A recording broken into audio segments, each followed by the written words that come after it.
This is the last, afternoon of this two-day section, and it will be a very exciting one.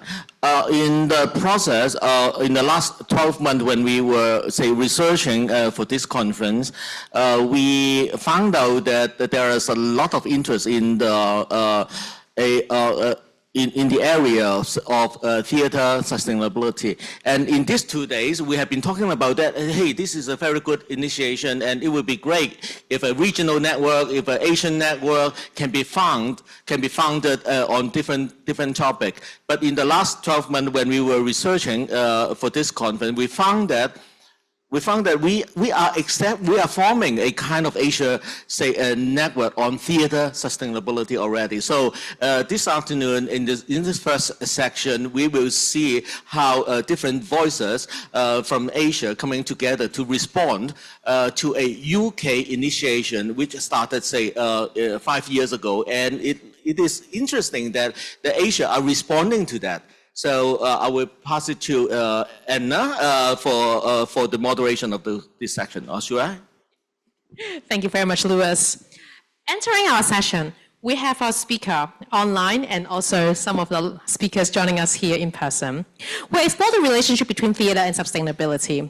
We have our online speaker, Mr. Patty Dillon, and Dr. Lisa Berger, Ms. Marita Huang, Ms. Park Jin-sung, and Ms. Guo Jing-hong. And here with us, we have Ms. Hiroko Oshima from Japan and our local representatives, Ms. Heidi Lee, joining us. This session will be in English. Now, may we welcome our moderator, Professor Anna Chan, Director of Hong Kong Academy for Performing Arts, to share a few words. Anna, please. So good afternoon. Thank you so much for the introduction. I'm actually having a very stressful session because we have invited so many speakers to join us, and then we only got an hour and a half. So, and also after lunch, shall we all just take a deep breath? I know you walk in here, so let's breathe. Okay. So this session, when I was curating with Louis, it's really come from a personal interest. Particularly after I took up the role as a new director for the Hong Kong Academy for Performing Arts. And then in the last decades, I was also fortunate enough to review a lot of international applications and sustainability SDG goals is in many overseas big ships company application, but not in Hong Kong. And then now in the APA, we also has 7 theaters. So one of the things I was thinking about is how should we do about sustainability, and how would that integrate into the curriculum? So like what Louis just mentioned, we were able to, fortunate to meet up with the Theatre Green Books initiatives, Patty and Lisa, which I will introduce later. And they have, this initiative has actually generated a significant interest across Asia and has been translated into multiple languages as well. And today, the session, we're going to start with the origins and the development of this influential initiative, followed by examples of how its ideas and practices have been adapted in Taiwan, South Korea, Singapore, Japan, and even Hong Kong. So to make this session even more interactive, we are utilizing cutting the carbon footprint. So therefore 5 speakers is actually joining us on overseas on the virtual space, and then 3 from Hong Kong. But before we start, may I remind all panel speakers, please stick to your time. Otherwise, I will have a very hard time to let everyone go for the break. So let's begin. I would like to introduce Mr. Patty Dillon and Dr. Lisa Berger, co-founder of Theatre Green Book. Patty is a director of Renew Culture, and in 2020, he co-founded the Theatre Green Book initiative to help theatre makers work towards a sustainable future for theatre. Patty is also one of the UK's leading theatre architects and was responsible for the regeneration of the National Theatre in London, as well as holding many leadership roles on various boards, trusts, and conferences. And his partner, Dr. Lisa Berger, was joint CEO and Executive Director of the National Theatre until 2022. She is one of the UK's most respected strategic leaders in the arts and co-found the Theatre Green Book initiative with Patty. So let's give them a warm welcome because it's early morning in UK time. I believe it's like They must have woke up like 5:30. So Patty and Lisa, I'm going to give you the floor, and then please set the tone and the direction for this session for us by sharing with us the Theatre Green Book and the shared language of sustainable theatre. Thank you. Thanks so much, Anna, and thanks so much for inviting us to join you there. It's through meetings like this that we're going to address the climate challenge together. I hope that you can all see the screen. Now, we're not going to talk about, we don't need to talk about the causes of the climate crisis. Everyone in this meeting understands that. We don't need to talk about the impact of the climate crisis. We're all living that in every part of the world every day. We're here to talk about some solutions.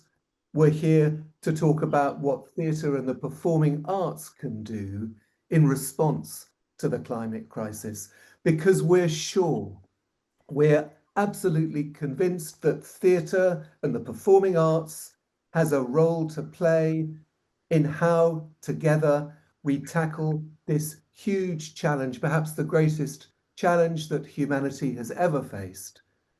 And we feel sure that theatre has a great role to play, and that's why we founded the Theatre Green Book. And I want to take you back now to the start of COVID. COVID, a really scary, troubling time for so many of us. And of course, the thing about it, for all of us working in the performing arts, was that we suddenly had time. The constant ring of making shows, thinking about the next show, it stopped. And it gave us the time to think about what were we going to do about this huge issue of environmental sustainability, and how could we think about our organisations working much, much more sustainably. Going back all the way to 2008 at the National Theatre, my National Theatre, we had started work, we'd done work on our buildings, through the Arts Council of England. We had been starting to think about different programmes, working with Julie's Bicycle. Lots of us were putting energy into thinking about what we should be doing, but we weren't really making any progress.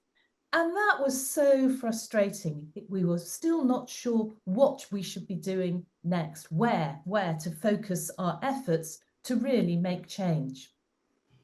And with COVID coming, we had the time to get together in different rooms and say, come on, let us focus our energy and let's think about how, working together, we could really come up with a programme that would start to make some change. And as we talked back in 2020, we realised there were 4 principles that we needed to follow if we wanted to make change together. The first was that we have to work together. There isn't time for every theatre, every drama school, every opera house in the world to work out by itself how to work more sustainably. We're theatre makers, not scientists. We need to work together so that when we have solutions, we can share them. And so we brought together theatre makers of all kinds so that we could create a common language for sustainability that would help us all learn from each other. The next very important point was that it had to be practical.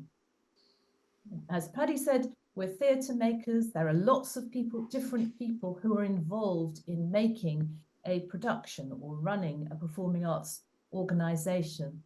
The words, please, can you reduce your carbon emissions by 10% a year, are not helpful because people don't think like that, can't be working out how many carbon emissions there are in the piece of the work that they're doing. And we just know there are a whole village of different things that are going on, from the electrics to the costume.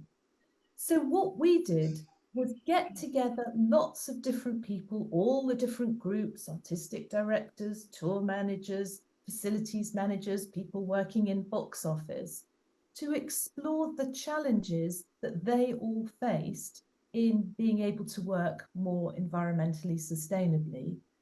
And joining those sessions, we had sustainability experts, Bureau Happold, so that they could listen to the challenges and start to work out how in our language, the language of theatre and the processes of theatre, we could start to have a map to how we can work more sustainably. Now, we knew that one of the real challenges, and we're sure that all of you have experienced this, is that question, where do we start? There seem to be so many different things you have to think about for sustainability. Is it about the energy used by the building? Is it about the audience's travel? Is it about the productions we put on stage? Where do we start? And so we realized that guidance that worked needed to be methodical. And we divided the challenge into three. We said we have to make our productions more sustainable. That's what we're here for. That's what everybody sees of us. We have to make the rest of our operations sustainable. Theatres do so many different things: sell tickets, run bars, have offices, deal with waste, deal with paper and digital, and all of those things we have to do more sustainably. And of course, our buildings use energy as well. If you do a carbon footprint of most theatres, the energy of the building is the biggest single factor we have to tackle. And therefore, in the Theatre Green Book, we've divided the challenge into three areas: our productions, our operations, our buildings. If we can tackle all of them, then we can make theatre sustainable. And then the final aspect was to make sure that it was measurable. And we knew that people needed to know where they were on the roadmap to becoming fully net zero across their productions, their operations, and their buildings, because that's the way that we can keep track of what we're doing. And so we broke down the pathway into three areas: basic, which is the first steps to set yourself on the journey; intermediate, and then advanced, which is the closest that one can get to being net zero at the moment, with a first step preliminary, which was about getting yourself ready and getting to get going on the journey. So we brought out the Theatre Green Book just in the UK to start with in 2021. And we thought this will take a long time. Change always takes a long time. We thought maybe a few theatres will start to use it. Gradually, it will start to spread. And we were wrong, because almost immediately, theatres across the UK started to use it. Now, almost 3/4 of the theatres in the UK are using the Theatre Green Book. And we realised that those principles, that we do this together with a shared language, that we're practical and we write it in the language of theatre makers, that it's methodical and divides the challenge into three, that it's measurable, a transition, not a change that we do in one day or 1 week. We realized that they were working. What was exciting then is that theatre communities in other countries started to get in touch with us. And we started to meet theatre makers across the rest of Europe, theatre makers in Asia, theatre makers across the world who faced the same challenge and were looking for the same solutions. We realized that wherever we went, whoever we talked to, we would find new ideas, find expertise, we would find energy and commitment and enthusiasm that we could learn from. And that what we were creating was not just a guide, not just a guide that could be translated into many different languages. It was a conversation, a dialogue a way of working together that was enabling all of us to work faster. One of the larger partners that we worked with, and the first ones were the DTHG in Germany. They're the big membership organization in Germany. They translated the Theatre Green Book into German. And a very interesting thing that has become apparent through our partnership with them is that we can start to share tools. Because of the framework of the Theatre Green Book, it's very easy to be able to add in the guidance and expertise that is being developed as we go along. So just recently, an energy study that they have produced.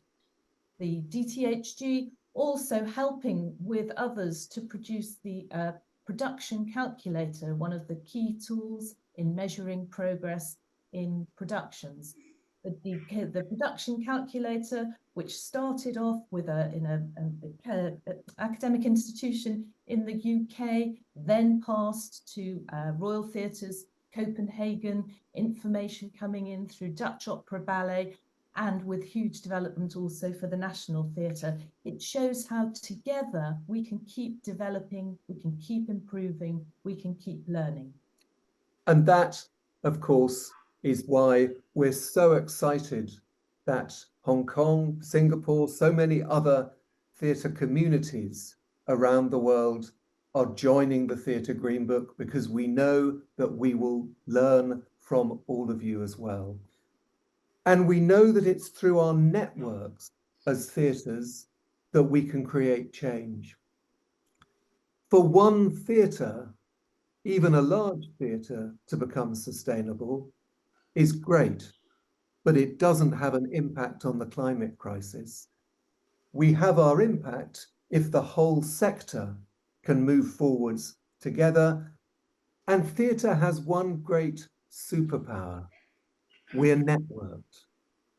At the moment, we're working with the European Theatre Convention, which is the biggest network of theatres in Europe. And we know that by working with a group of members, they will be able to teach others. And that way, the knowledge about how to work sustainably, the confidence that we do have solutions and theatres around the world are working more sustainably, can spread. We're just starting a new project with Opera Europa and Federa. Opera Europa is the biggest network of opera houses in the world, with I think 200 members. If we can change a network like that, then we really are having an impact. And of course, if theatre can become sustainable, then so can all the other art forms. And if the whole of culture can be made sustainable, then we really are having an impact on society. Working with ETC, we developed a pathway which showed that as their membership group, if they all got started on preliminary in 2025, that there was still time working through the levels of the Theatre Green Book for organisations to reach advanced, which is net zero, by 2030. Not everybody's going to make it in that time, obviously. But the really important thing is there is now a roadmap which shows what you need to do, how you take the steps, and can methodically work towards reaching that goal. Today, not even 5 years after we brought out the first part of the Theatre Green Book, we have a common language across the world for solving this problem together. And we know that we can learn from theatre makers in every part of the world, that we can share the experiments that we make, that we can share the results that we get, that through case studies, through improving our tools, through innovation everywhere, we can spread that through our networks to have real impact. And we know a lot now about what this journey looks like. Firstly, we know that it's possible. There are big theatres like the National Theatre, Lisa's old theatre, like Dutch Opera and Ballet, like Royal Theatres Copenhagen, like the Royal Shakespeare Company in our own country. all of whom are now working not at net zero, but meaningfully in a sustainable way.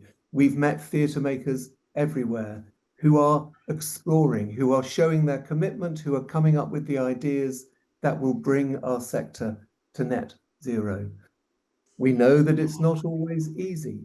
We know that there are real challenges that we haven't yet solved. For example, touring is still difficult to do in a sustainable way.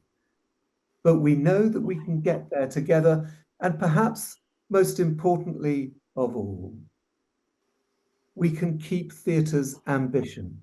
We can keep theatre's vision.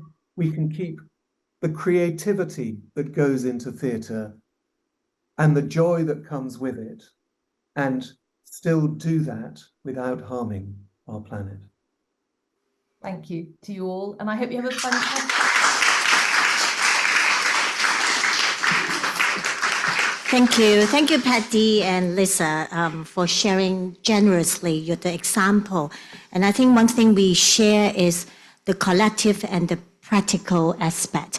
So this is also part of the reason when Louis and I was talking about how to build a awareness of theatre, go sustainable, and also green practices. How can we actually join force together? There's so much we have to learn from each other. So I'm going to start introducing the next presenter, Marita Huang from Taiwan. I think my initial understanding is Taiwan possibly is one of the earliest places to start looking into the Theatre Green Book. And then after meeting Meredith, I think I'm very convinced that they have actually advanced quite forward. So let me introduce Marita. Marita serves as a consultant and mastery management consulting company limited, a sustainability advisor for the NTCH Taiwan, and a board member of the Taiwan Art Sustainability Alliance. She was a former co-curator and sustainability advisor for the International Forum for Art and Sustainability, organized by the Taipei University of Arts. She's a strong advocate for promoting the Theatre Green Book, green practices, and sustainability in theatre in Taiwan. Marita's work from advocacy to actions, the practice and development of sustainable theatre in Taiwan will be the topic of her sharing today. Thank you, Marita, please. Thank you. Can you see my slides? Can you see my slides? Yes, yes. Yeah, great.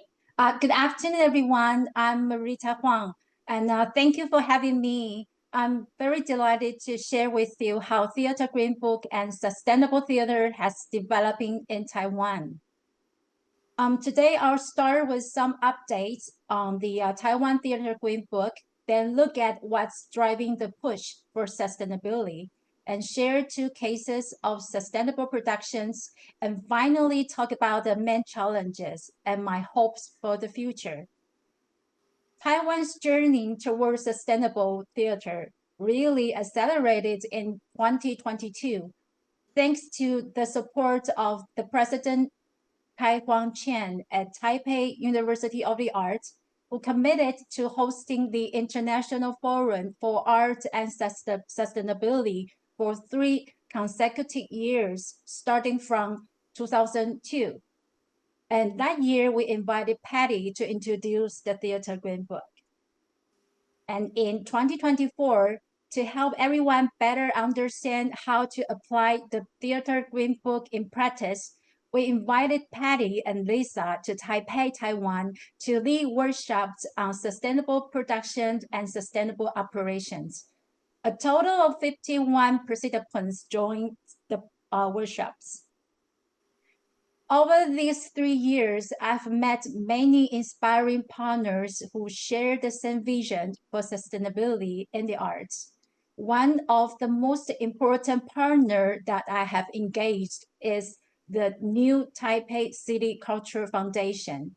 I've been working with them since 2024 to launch the Move to Zero initiative. And that's the Taiwan's first professional training program in sustainable arts management.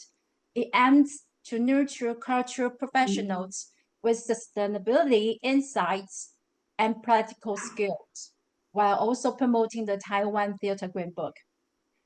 In just 2 years, more than 500 participants have joined the program, including 117 had took part in the theater.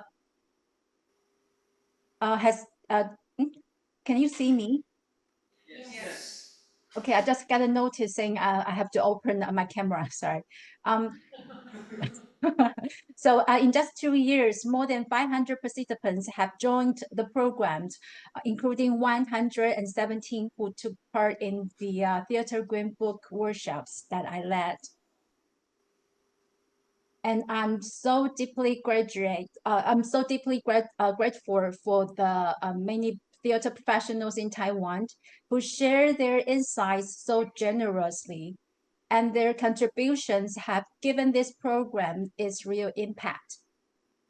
And this year, the New Taipei City Cultural Foundation even subtitled and released the Theater Green Book Deep Dives webinar series in Chinese, greatly promoting the Theater Green Book. And also many theater venues and companies in Taiwan have started to integrate Theater Green Book principles into their productions or daily operations. What other forces driving the change? Well, firstly, Taiwan's 2050 net zero goal has led to a series of related policies and public funding that have made a significant difference. Since 2021, the public sector has supported 18 sustainability projects, launched subsidy programs, and provided substantial funding to accelerate the transition, and launched a website lately to share information and resources.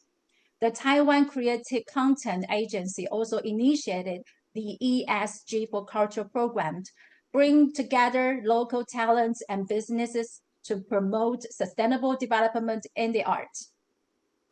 And secondly, we are seeing an emerging sustainable theater supply chain with partners like Regis Studio Production and Design, who promote circular and sustainable design, and also Bling Bling Costume Sustainability Co-Survive Space, who encourages the recycle and reuse of costumes. Some universities are now offering sustainability courses or applying the Theater Green Book principles in their students' productions. And more importantly, the real change comes from the theater people themselves. For example, T-Lab, a line check group founded by Su Yang Jishu, the technical coordination officer at Wei Wuying Kaohsiung Center for the Arts, connects the theater professionals for a greener future. And let me share 2 case studies from Taiwan. The first one is Sweet Tears, a sustainable puppetry production commissioned by NTCH and created by Puppet and Istanbul Theater for TIBA 2025. This was Taiwan's first puppetry project to conduct a full carbon footprint assessment and follow the Theater Green Book guidelines. The company has developed smart storage solutions for organizing recycled and reusable materials, enabling them to build theater sets with sustainable materials without compromising on aesthetics. Well, here you can see how talented and sustainability-minded the puppet makers are. They use the cardboards during the rehearsal and testing stages, since it can be very easily recycled. And as a result, 59% of the materials had a previous life and 86% have a future life. These productions almost meets the intermediate standard of the Theater Green Book. Another case study is the Spring Wave Music Festival, one of Taiwan's longest running outdoor music events.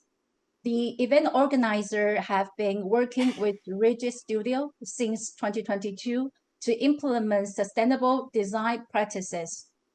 this year, they have achieved very remarkable results. 80% of the materials has a previous life and 90% will be reused again. The festival organizer not only recycles and reuses props and installations annually, but also offer reusable tableware to reduce single-use waste, provide free drinking water to reduce single-use bottles, and separate bins to encourage sorting and recycling, and a free app to reduce printed materials. But of course, there are still challenges. In Taiwan, leaders of major cultural institutions serve 4-year terms, and these transitions often create policy and funding uncertainty. And we still lack sufficient talent, and public awareness of sustainability remains insufficient and uneven. And what we need are ambitious yet realistic policies supported by consistent funding and patience to match that ambition, giving artists the time and care they need to grow. And I believe the collaborations and exchange within the industry across sectors and across borders are very essential to driving progress. And I encourage everyone to keep sharing your journey, because even the smallest steps matter. And once again, my sincere thanks to the organizers for this opportunity, and to all of you for listening. May every effort be seen and every step forward be shared. Thank you.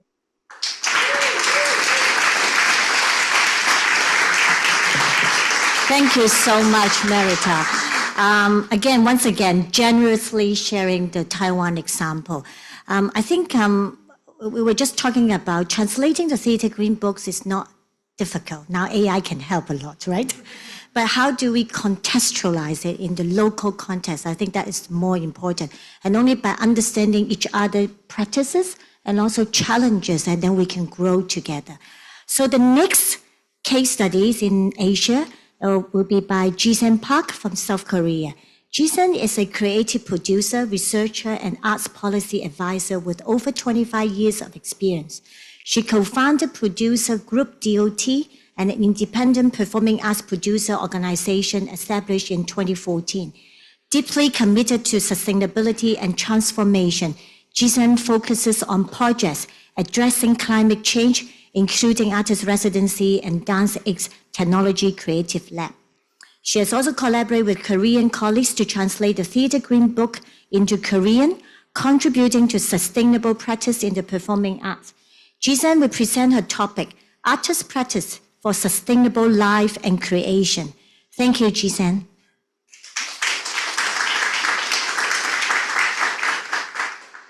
Hello, everyone. My name is Ji-sen Park, and I'm a creative producer based in Seoul. So thank you for inviting me to this meaningful gathering to discuss sustainability in art and culture. As today, I'd like to share some of the practice and the reflections of Korean artists and producers who are exploring how to sustain both life and art in the time of the climate crisis.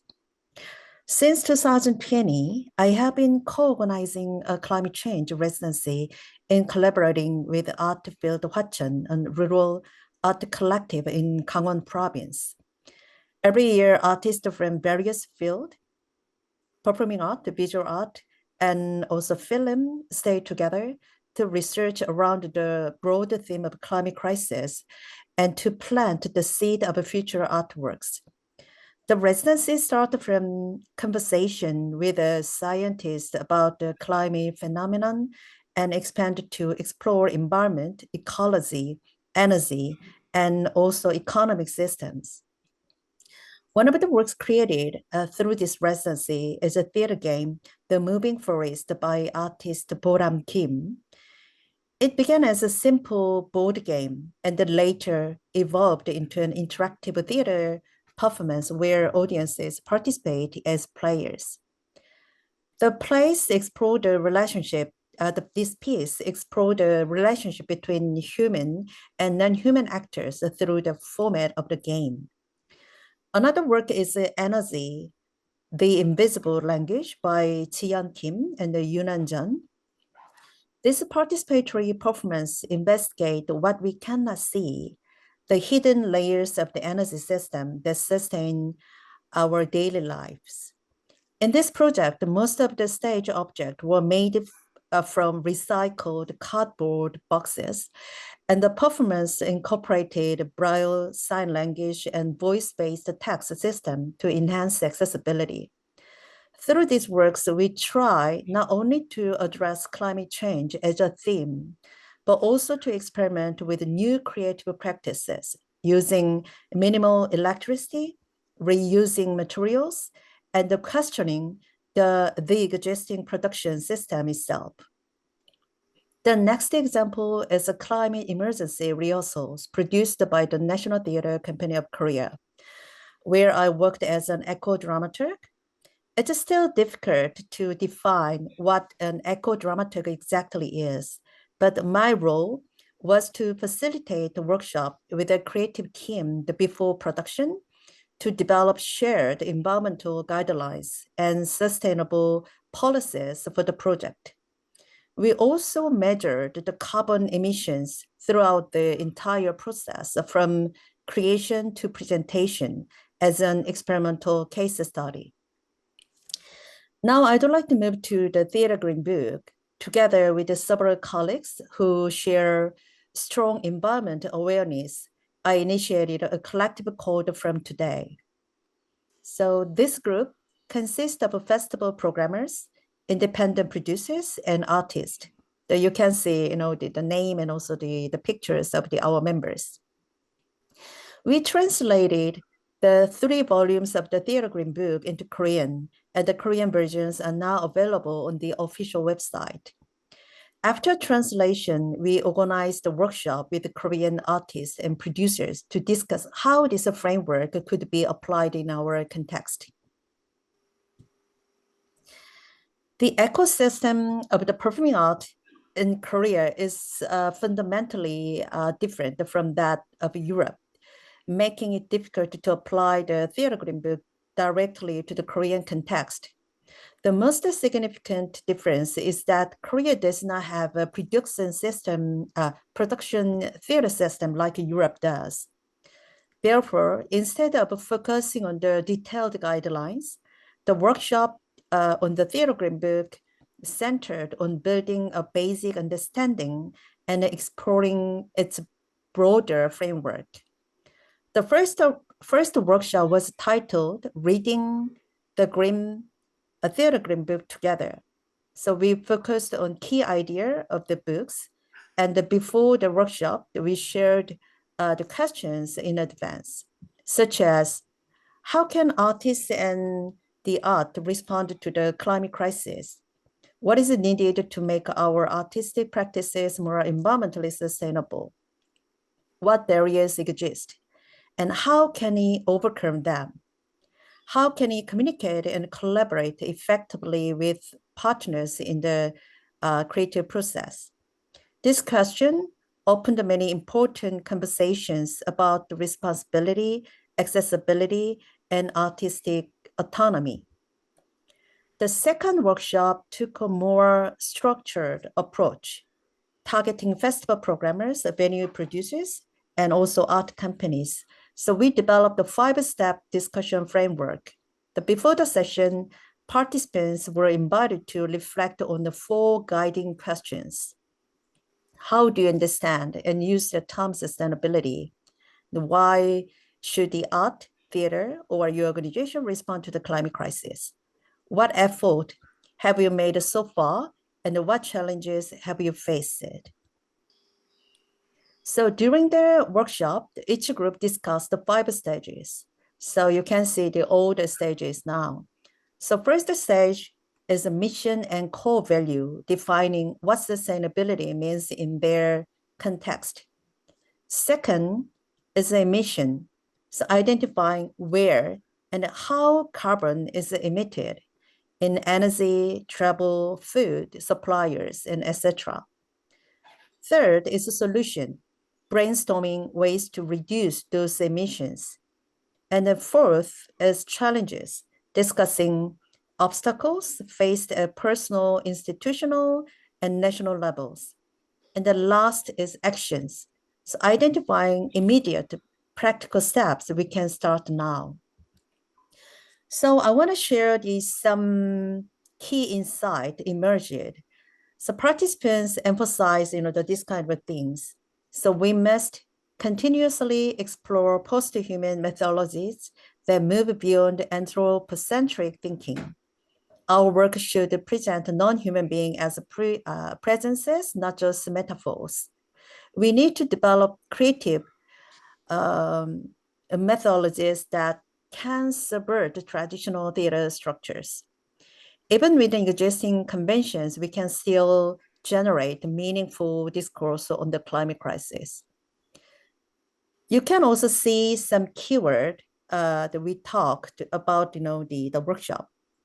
So sustainability, sufficient time, and the locality and audiences perspective, and also the persuasion and the mindset and attitude. And then there are the many things, the keyword coming from the workshop. So there are the more keywords, coexistence with the future generations, breaking away from anthropocentric conventions, etc., and connecting inside and outside of the art sector. And participants also shared many realistic challenges, limited budgets, short-term, the funding structure, the labor intensity, unstable contract, and the conservative cultural policies. We also discussed what is needed to make a change possible. So a shift in perception and sensibility, spaces for designers and technicians to lead the discussions, more flexible use of public. There are so many things that we discuss about what is needed. In Korea, especially after the pandemic, many artists have started to deeply engage with the climate crisis, experimenting with expanded perspectives and new creative methodologies. However, at the policy and the public sector level, change is still very limited. We need not only thematic awareness, but also physical and the systemic changes that can actually reduce carbon emissions. I believe continuous exchange of knowledge and practices across Asia will help us move forward a more sustainable and interconnected art ecosystem. Thank you for listening. Thank you, Jisun. So Jisun reminds us the importance of capacity building by organizing workshops and bringing people together to have a deeper conversation so that we can all share the understanding and vision. So for the first two cases, we have heard about from a arts administrator's perspective and a producer's perspective. Now let's move to an artist's perspective. So the next speaker is from Singapore. I'm very delighted to introduce Guok Chen Hong on the topic Practice Green, It Takes a Village. Chen Hong is the artistic director of the theatre practice. She is a theatre director, designer, and filmmaker, and Ms. Kwok's vision encompasses practice wide range of works. Let's welcome Ms. Kwok, please.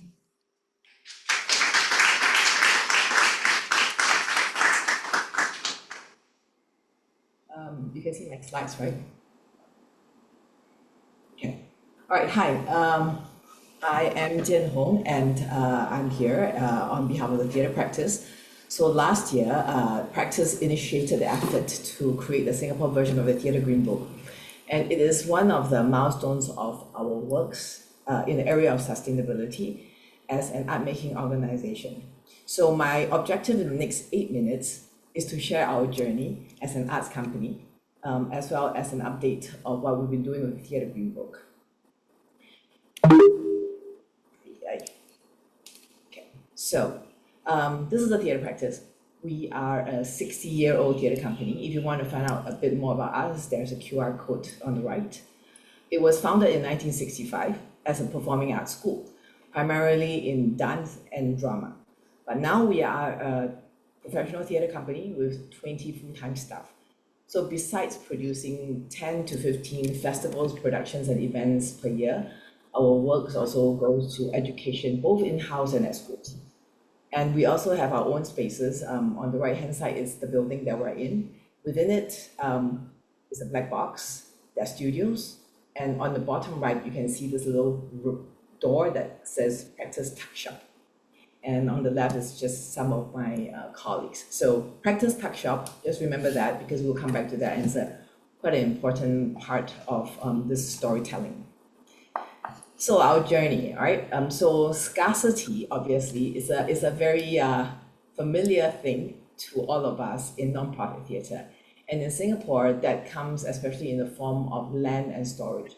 So in other words, it's much easier to throw, right? So in 2005, we stumbled into a system that had survived for over 20 years. What you see here on the left-hand side are platforms. They come in down like staircases, and on the right hand too. So these are the platforms from a production we did in 2005 for a musical called Lao Jiu. It was like this in pieces, and it could stack together very much like Russian dolls. So they were built out of steel. And so 20 years later, we're still using them. So the orientation for any designers that come to work at Practice is you go to the back and check out all these platforms and see whether you want to use them. And since 2005, it has shown up in many productions. Like on the left-hand side, you can see them in one form. On the right-hand side, in another musical, it's sort of a little bit more hidden, but it provides very solid structure and saves us a lot of money through the years. Again, on the left-hand side, back side of it. And here, as soon as April, as close as April this year, we're still using these platforms. So it really has been around for 20 years.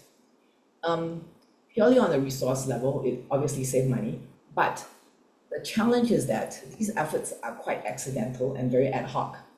And the other challenge is we had to convince designers that this is still creative and they can still have their ideas.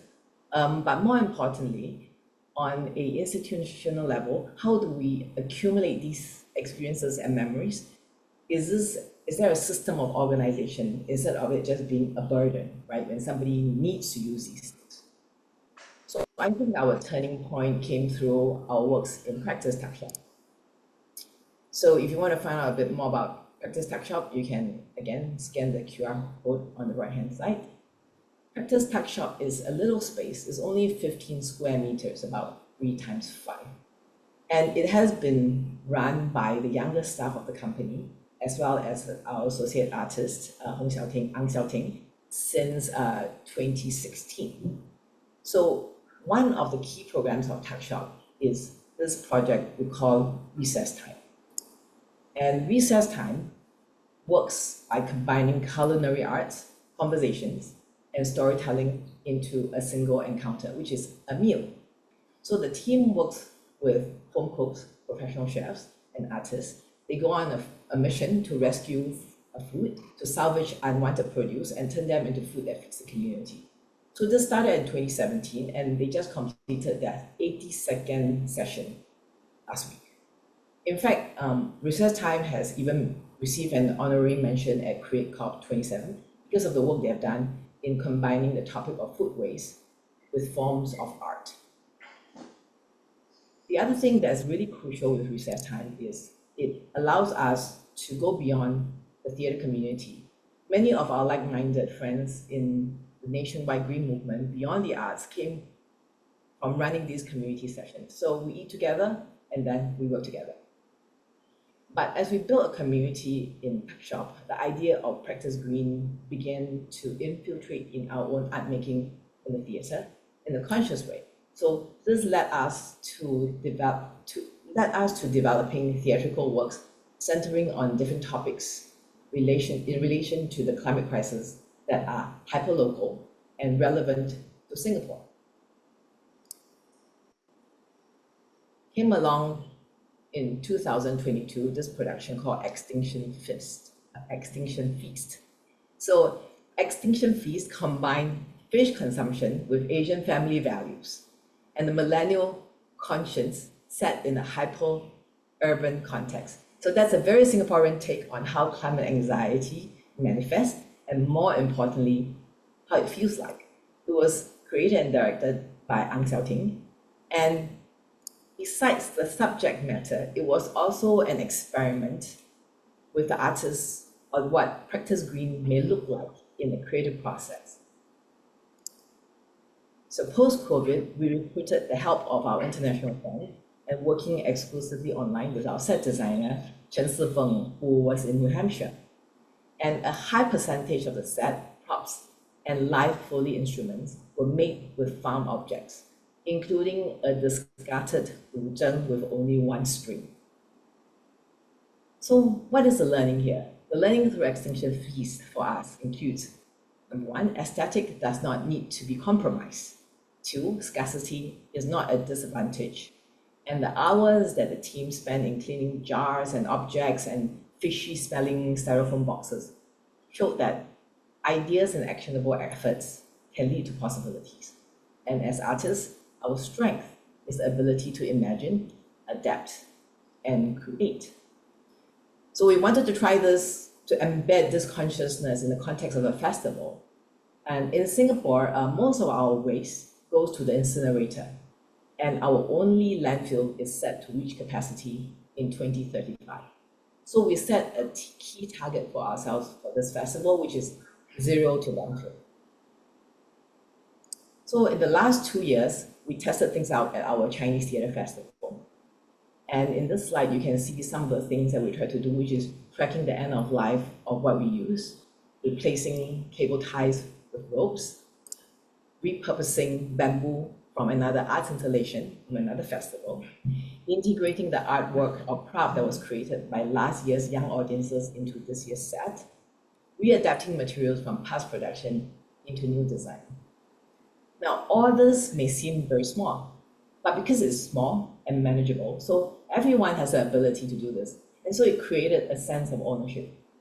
And this is how we started finding each other. We started building a community. And the community in our context is even more important because our national policy has not yet implemented concrete targets.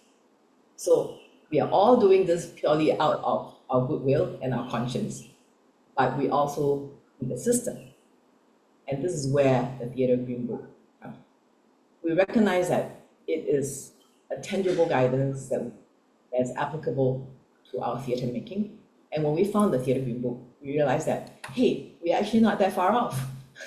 So just to clarify, Theatre Practice is not the owner of the Theatre Green Book. We are essentially the initiator of this effort, working alongside a group of freelance practitioners and arts manager. So what we did was we convened at our first meeting in the form of green stages. And there were about 50 members of the community from all positions, all sorts of participations, all sorts of job scope. And it was a gathering as an opportunity to listen to them, to gather their inputs, to introduce them to the Theatre Green Book and ask for their support and buy-in. So for us, we have no burden of translating the Theatre Green Book in Singapore. We keep it in the English language. So our focus in the last year has been on researching what is relevant for the Singapore context.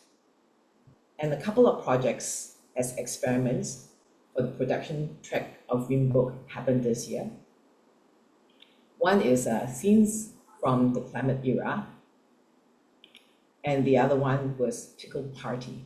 Both of these productions were part of the Esplanade Studio season this year.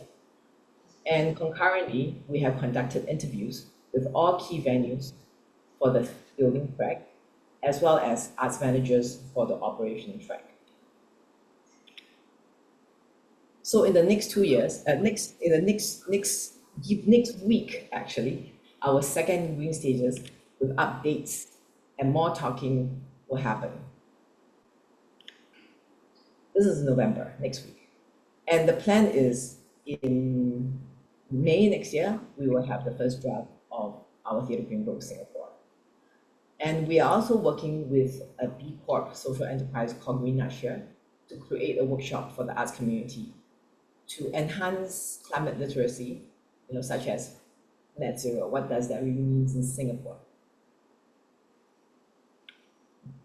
So our journey of Practice Green, and now through the Theatre Green Book, we saw a fundamental change within our own staff. We begin to have different questions when we create and when we structure. Why do we do what we do? How to do it? And there is no question a much stronger sense of ownership and empowerment. But outwardly, this platform, the Green Book, has also offered common vocabulary and anchors conversation for us to build community as we dialogue, learn, and work together. Because it really does take a village, and I'm so glad that here today we have a global one. So, thank you. Thank you so much, Tian Hong. You really give us a very real example from an artistic perspective. I'm just listening to that, and I'm just wondering, will we come up with something new called aesthetic of sustainability? Maybe it's something that we can talk about it. So thank you. So I'm going to let the virtual guest have a little bit of a moment of rest. Now we're going to turn into Hong Kong presentation live. So the next speaker I would like to invite is Ms. Hiroko Oshima. Hiroko is going to share with us the Theatre Green Book Translation and Transformation Sustainable Practices in the Theatre Industry in Japan. Hiroko is a scenographer and researcher dedicated to promoting sustainability in theatre. After earning her master's degrees in theatre for social, political, and environmental change, Ms. Oshima established Image Nation Green in 2023, a non-profit organization leading green transformation in Japan's performing arts sector. Hiroko, please.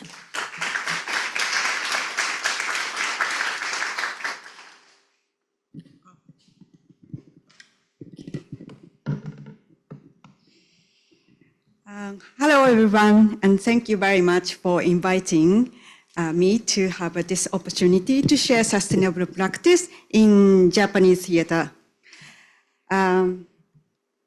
Today, I'd like to talk about three things.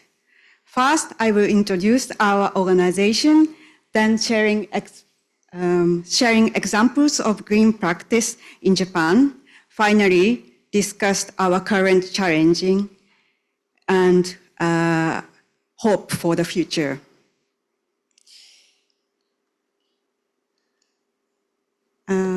Imagination Green aims to encourage everyone involved in the arts to commit environmentally responsible practice. I started these initiatives on my own.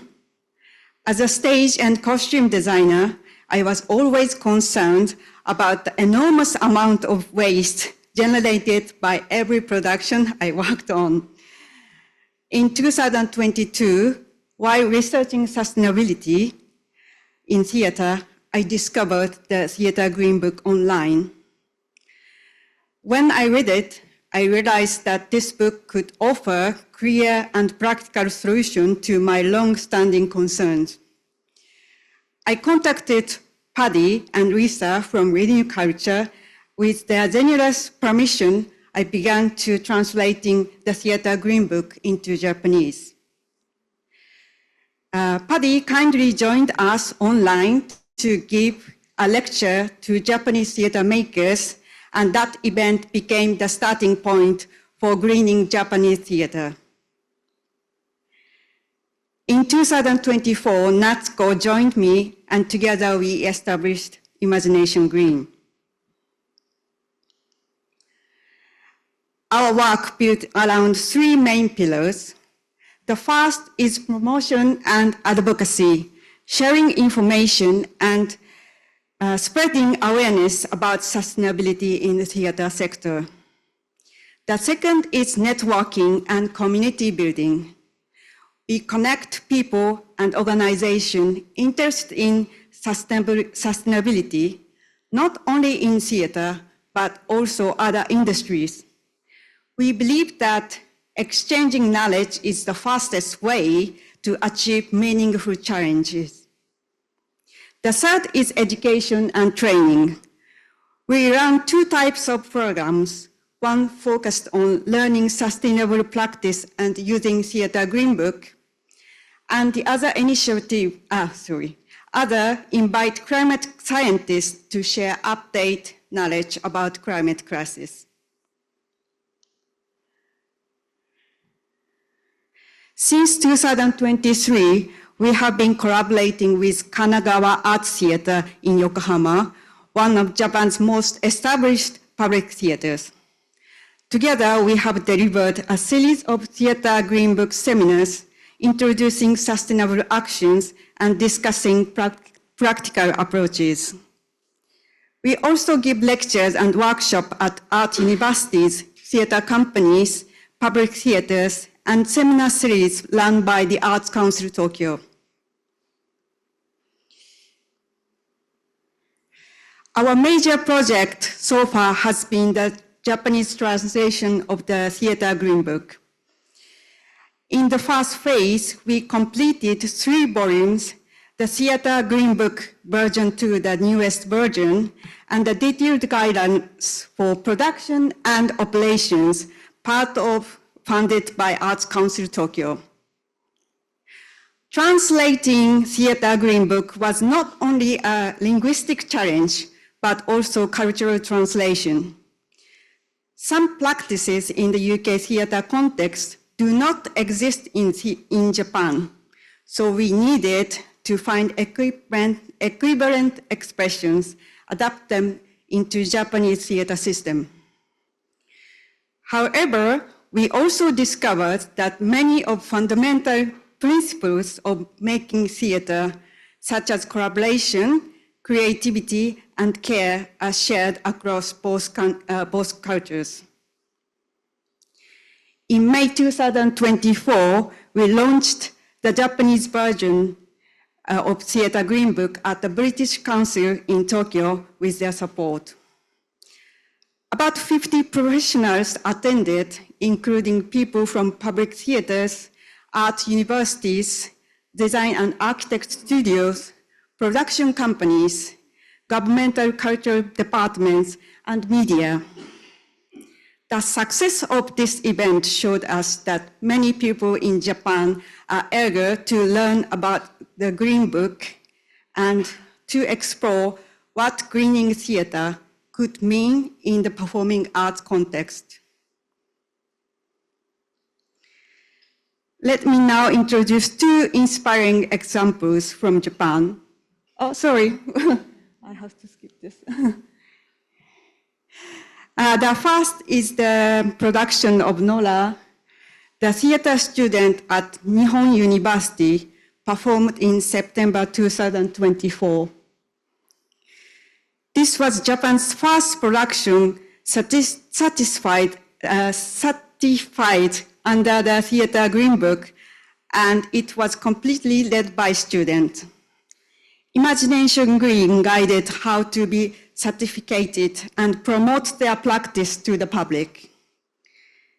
Their student leader, Akane, studied Theatre Green Book and explained it to the team, gaining everybody's agreement to try making green production.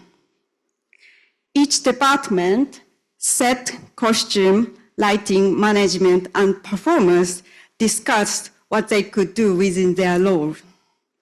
As a result, they achieved nearly intermediate level certification, and the production itself showed very high artistic quality.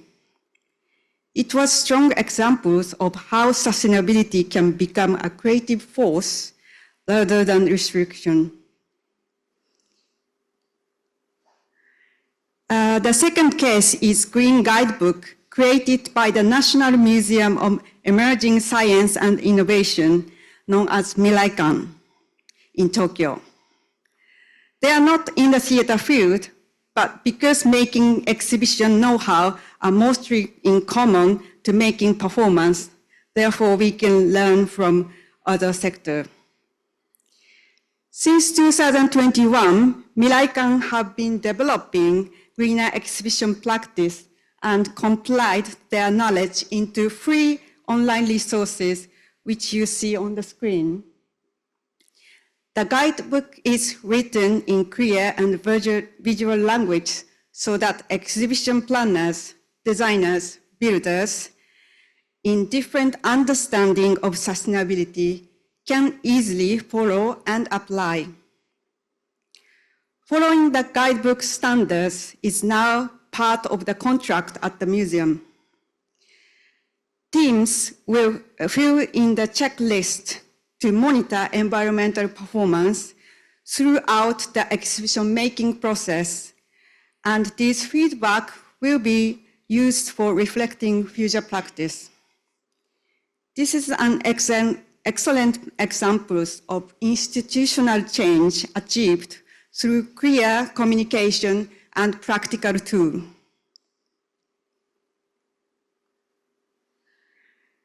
In Japan, we are still at the stage of raising awareness about environmental responsibility.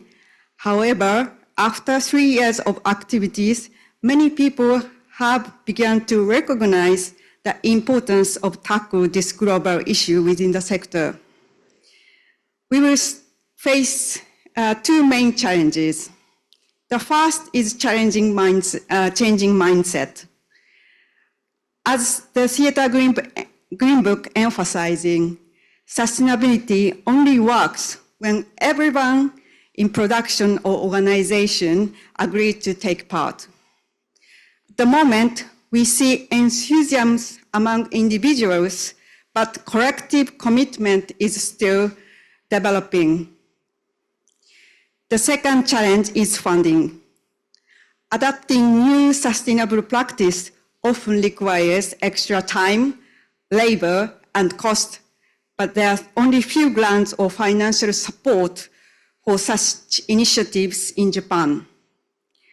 We hope to work with cultural funders and government agencies to create specific funding scheme for sustainable practice in art.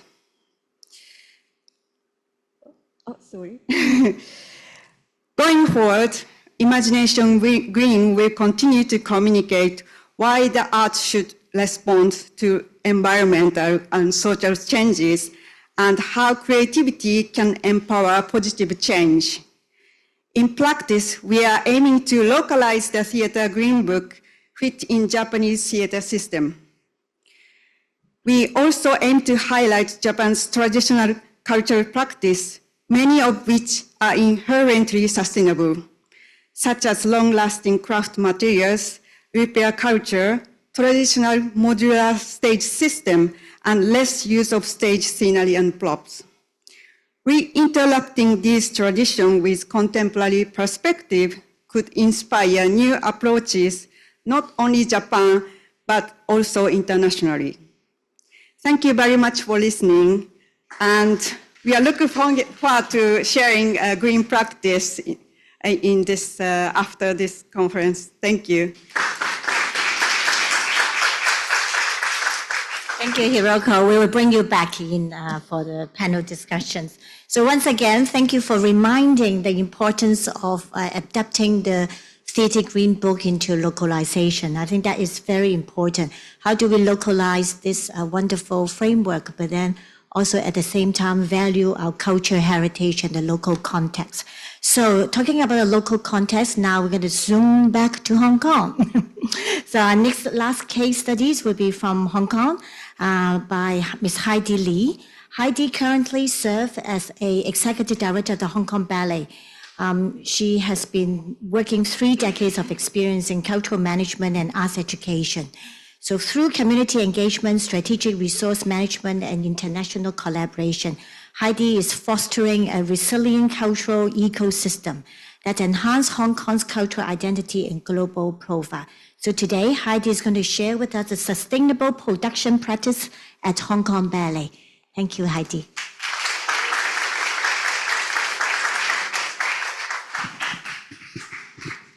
8 minutes is very challenging.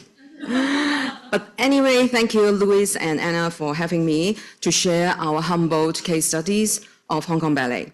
First of all, Hong Kong Ballet has been quietly working on sustainability without publicly branding ourselves as a green company. As a performing arts organization consistently producing large-scale productions, I believe we have the mission and the responsibility to protect our planet and set a positive example for the industry locally. Actually, 4 years ago, before I continue to share my PPT, we were already approached by ADM Capital to come as a sponsor and to collaborate with China Water Risk, and they wish us to create a site-specific performance aimed at raising public awareness about this urgent global issue, and the performance was called Beyond Carbon. And we also invited M+ Museum in 2021 to partner with us, presenting this performance as part of their opening performance at the M+, and it also screened on their M Live Arts Online Festival because of the COVID by that time. So for today's section, I'll zoom in from the big picture perspective to mainly focus on a snapshot of our sustainable practices in stage production, from reuse strategies to data-driven impact, and how we have aligned our artistic vision with environmental stewardship.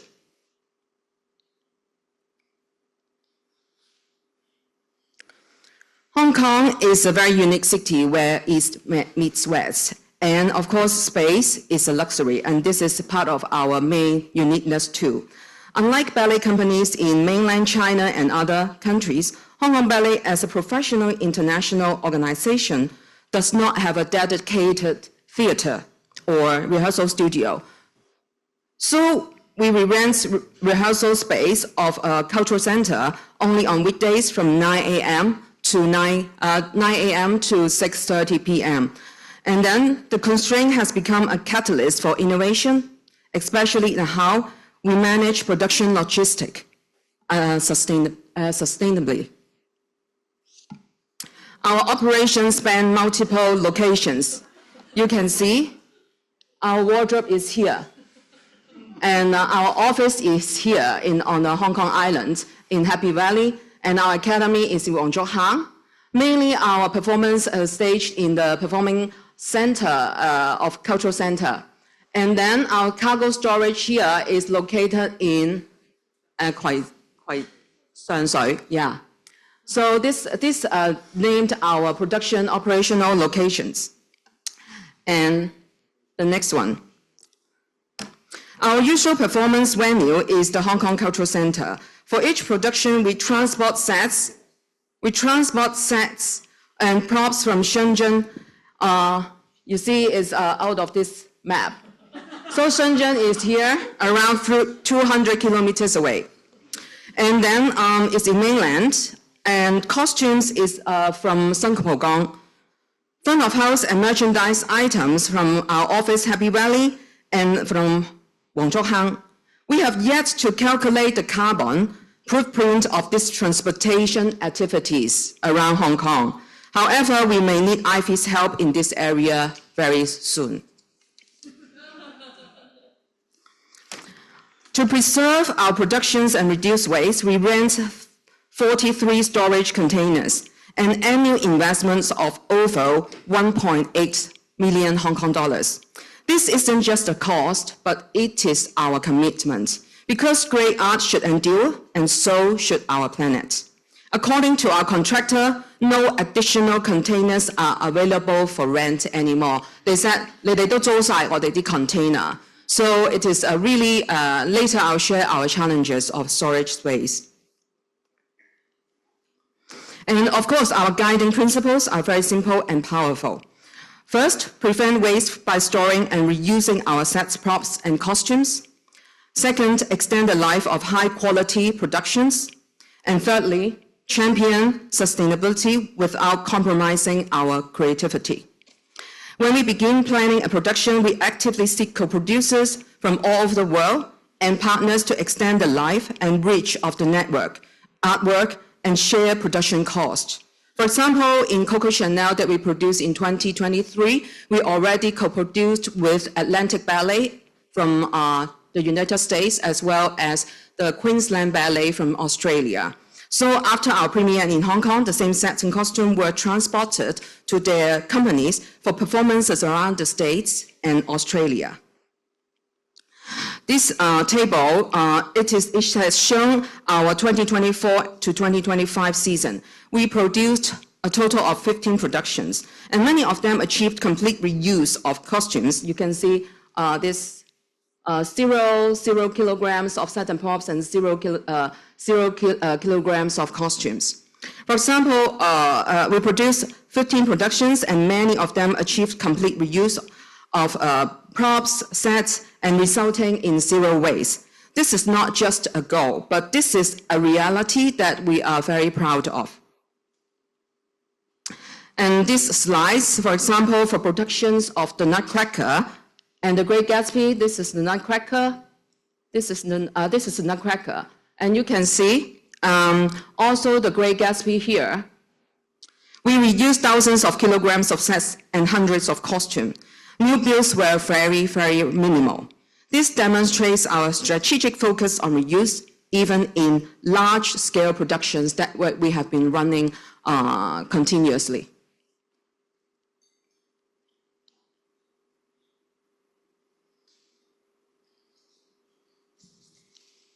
So for this slide, our reuse rates speak volumes.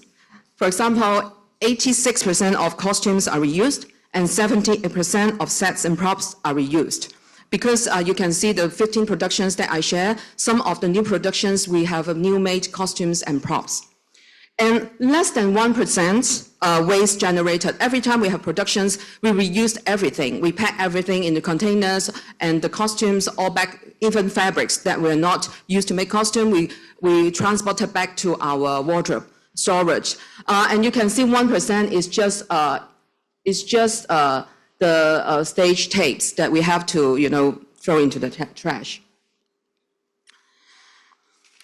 And one of our most impactful sustainability strategies is maximizing the life cycle of costumes, as I mentioned, sets, props. Instead of letting these beautiful materials end after a single production, we give them extended life. The infinity loop in the center represents the continuous cycle from main stage productions to new opportunities. See, our Hong Kong Ballet has boldly embraced the role of cultural entrepreneurship, guided by strong strategic cultural industrial practices, 文化產業. So you can see, for example, the Nutcracker, we made use of the costumes and sets, and on the same stage, we produced the fundraisers, the Nutcracker Christmas benefit. See here. So in the morning, we produce the fundraiser Nutcracker benefit, and then we pack everything, we set, and then we do our main productions in the afternoon and in the evening. So we make use also the stage. It gives a big pressure to the technical team, but we have to, advocate this sustainability in terms of increasing income as well as make use of the existing current sets and costumes. And also we partner with shopping malls to create performances, arts and technologies exhibitions with ballet themes, where our sets and costumes become part of the immersive cultural experiences for the public. Of course, sponsorships and donations are supporting us in our education and community outreach, events, inspiring students and underserved communities, as well as fundraising. This approach reduces waste, saves resources, increases income sources, and amplifies the cultural impact of every production. Is sustainability in action without compromising our artistic excellence. Every production remains high quality and artistically ambitious, Behind the scenes, we make reasonable choices. Sustainability doesn't dilute creativity, it strengthens it. We reduce waste, not beauty. We cut consumption, not creativity. We have also joined production trades, which established in Australia to sell, to rent, or to share our costume and set lease. So they just established 2 months ago, and we joined them. Beyond production logistics, we also preserve cultural heritage creativity. For the Nutcracker Hong Kong adventure, which set in the Hong Kong background, 1915, we spent months researching Hong Kong's history and elements of those era. These productions received the Stars of Outstanding Award in UNESCO's 2024 Global Awards for World Heritage Education Innovative Cases, and also the Spirit of Hong Kong Award under the Spirit of Culture Award under the Spirit of Hong Kong Awards, which was organized by SDMP and Sino Group. Because this production is going to be happening next month, you're welcome to come and witness. We have included over 100 items of Hong Kong historical elements. We partner with Museum of Arts to replicate over 100 paintings as the set and props of the opening scene. And so this December, of course, we will celebrate this 100th performance and the 5th anniversary of the Nutcracker Hong Kong Adventure. You are welcome, as I mentioned, to come and see how these local cultural elements are preserved and promoted in this production. In sustainability, we may not be the best, but we are doing our best. And we have a lot of challenges that has been shared by Hiroko just before.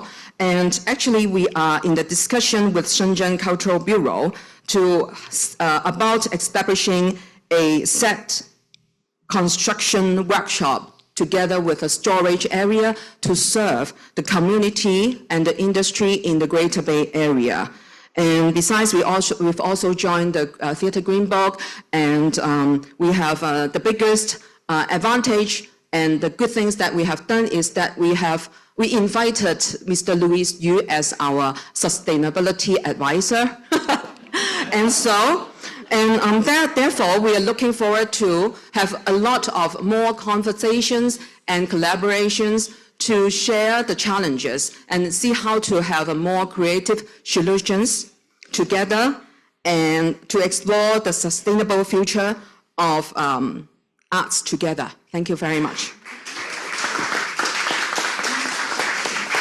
Thank you, Heidi.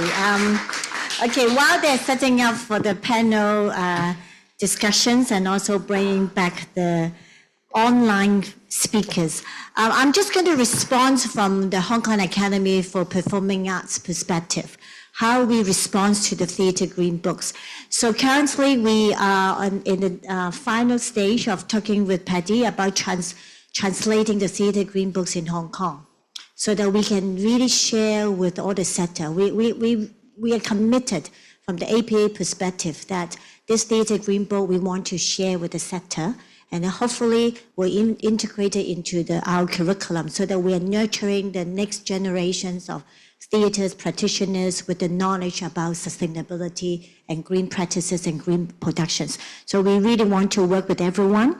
And at the same time, we are also looking into how to shift our operations and also theatre practice. As I share with everyone, we have 7 theatres inside our Wan Chai building. It's very challenging at this moment to talk on a very high level, government level, the LCSD venue, or even in the West Kowloon venue, okay? Because they are mega institutions. But hopefully, if APA can start making a small changes, and then we can look in everyone to consider theatre practices, operation going towards greens. So we are committed to also share experience. We are also looking at measurements and research. So in fact, our internal productions, our TEA School of Theatre and Entertainment Schools started to document all the research. And then we are also working with the Hong Kong Dance Company for the next years on their production research. So if you're interested in partnering an institution on doing research, please come to us. And we are also committed to eventually organize more workshops. I think I talked to Patty and Lisa by bringing them to Hong Kong next year for the second conferences of the KUSU conference, which will be on the 12th and the 13th of October. So excuse me doing a little bit of publicity and lobbying here, just in case anyone didn't come yesterday. So this will be the second conferences. And in the second conferences, we really committed to do more workshops because again, I think only by having more workshops, we can collectively hear more voices. And then share good practices. Now, we started about 10 minutes later, so with the permission from the convener, I can go have 10 minutes of panel discussion. So can I bring Heidi and Hiroko, and then with everyone sit on the screen for this panel discussion.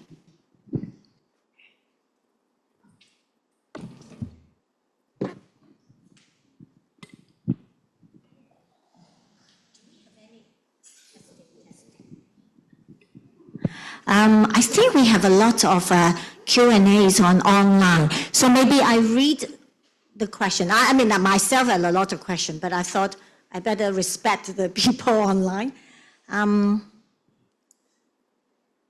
Is it here?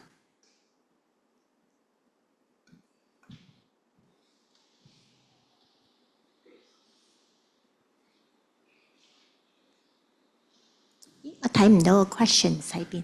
So while I'm looking for the questions, maybe I'm going to ask the first question first, and then I hope everyone can chip in from your perspective, from your organization.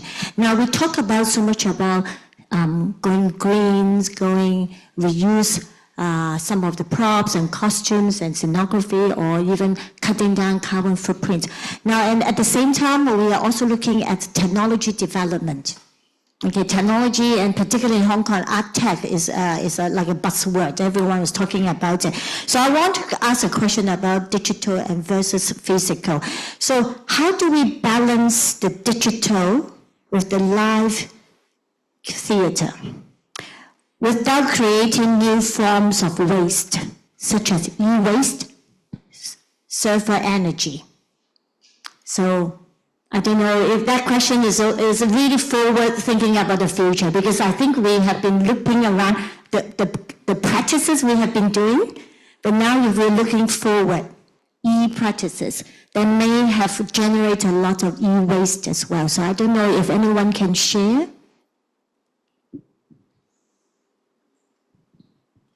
Patty, please. Hi, Anna, should we come on in that? Since we wrote the first Theatre Green Book, artificial intelligence has arrived as something in all of our lives. Of course, it has an impact on the planet as well because it uses huge amounts of energy. But I think looking at the general question, theatre and the performing arts will always evolve. That's part of its energy and part of what's healthy about it. So there'll always be new ideas that need to be explored.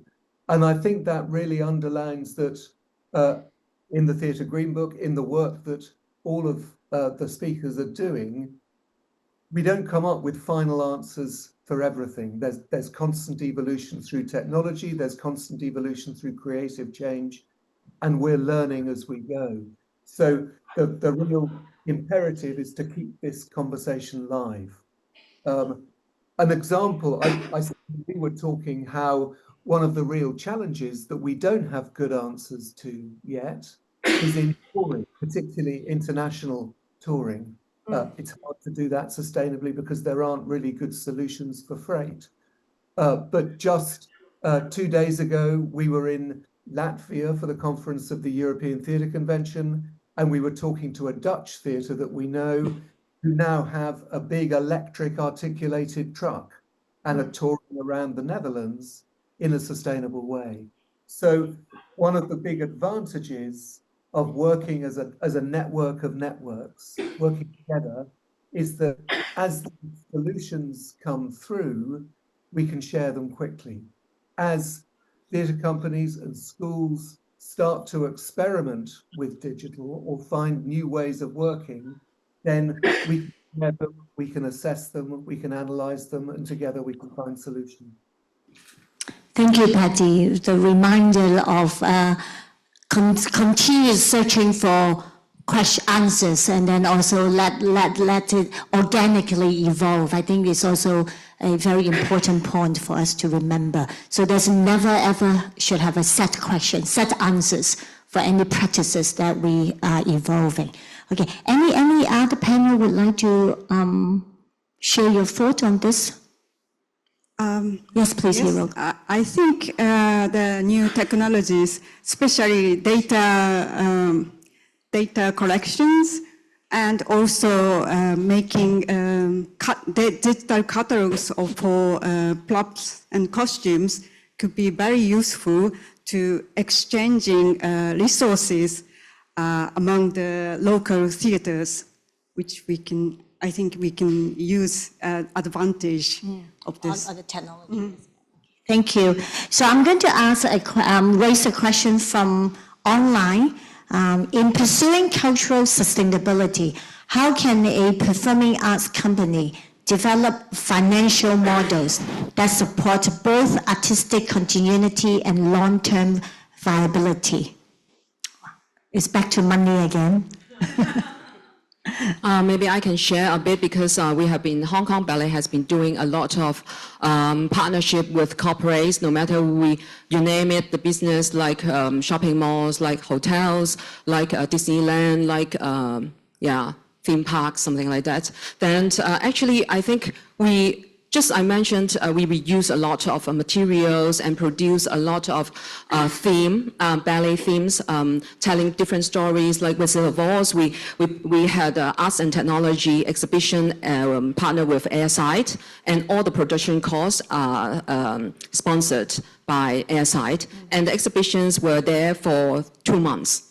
So we co-create different events, exhibitions, and make use of the resources and combined resources. So I think in the long term, just also answering the question that you mentioned, of course, for digital, it's really about the artistic goal of organizations or artists.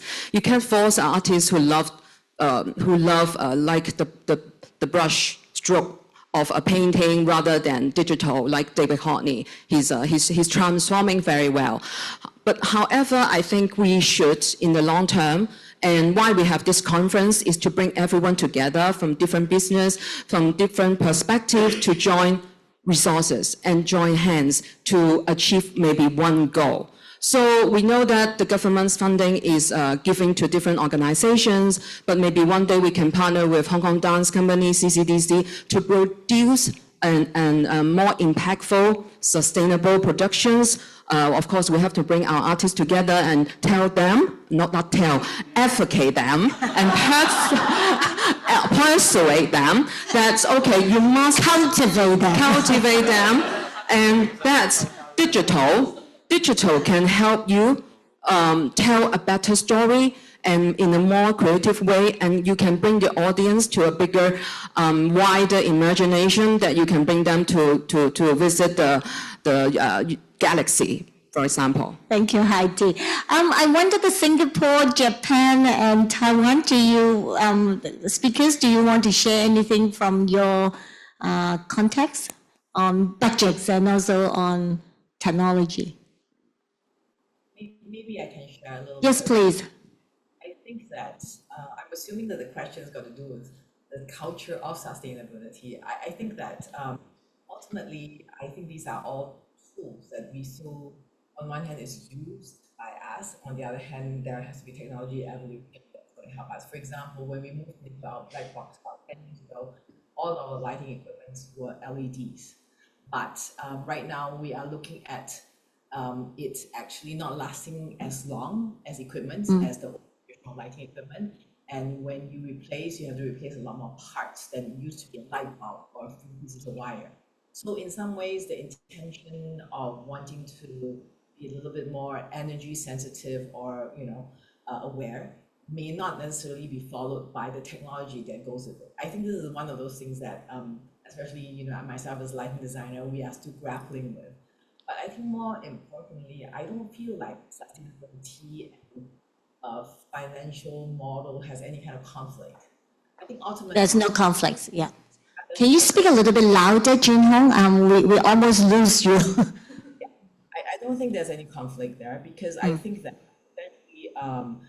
I think even without this whole issue of sustainability within the context of climate, it's already sustainability full stop as an arts company, right? So ultimately, to make it work, you still need that ownership and awareness of resources amongst your humans. So it's a very human-centric process. And that's why I feel that once there was a green initiative that was a focal point that became a common language for a while, that actually expands into a larger operational mindset of people. I think that if it's a people-centric position, in other words, instead of going by all that's been pre-made, instead you have the people to make them based on what we can find, then already the financial model of people-centric is already inbuilt in Thank you. Yeah. So where I would come from. Yeah, I think your company and the site you are using is a very good example. I wish we have more time to understand how you shift your team, the mindset of your team to operate in a different focus, but then focusing on sustainability, but then operate in a different way. So, Merita and Jinsen, do you have anything you would like to add? And then maybe one question from the floor. Prepare. Merita, yes. Yes, I think I can share, because due to the limit of time, I just want to talk about one thing, is about when you start to measure the carbon footprint of the printed materials, there is one thing that you have to consider is the limit of the limitation of the emission vectors. I mean, many factory, they start to kind of source more eco pepper, but when you start to measure the carbon footprint, you will figure out that the resources for the or the choices for the emission factors to calculate the pepper emissions are very limited. And in Taiwan, now those factory, whether they are the printing factories, they are facing very difficult times because people now are, like everything, they don't want to print DM or programs or digital. But our public sector, we don't want to kill them. I mean, we don't want to kill the industry. So we are trying to help them to have a kind of transition. Yeah, they are now really working very hard to buy more energy sufficient equipment to print materials, or they provide more sustainable source of pepper. So I think we can find somehow to even the development between these two options. Yeah. Thank you, Merita. Jisan, do you have anything you would like to add? Otherwise, I really think because of time, I should round it up. No, really, you can go to the next question. Okay. I think I'm asked to close this very heated conversation. But so once again, please give a round of applause to such a heavy-weighted panel. There's so many from around the world. And just want to lobby, Louis and I is going to meet Patty and Lisa in a week's time, joining the conference organized by the National Theatre in UK. And then I'm sure we will bring the Asia perspective to you, and then hopefully one day maybe just 6 of us can form an Asian network that continues our conversation and work and bring it to the best of the world. Okay, thank you. Thank you. Thank you, everyone. Thank you very much for moderator and all the speakers online and in person. Now we have a short break, and we'll come back at 4:30 for our last section. And before you go, please complete a session survey to give us some feedback for the session. Thank you very much.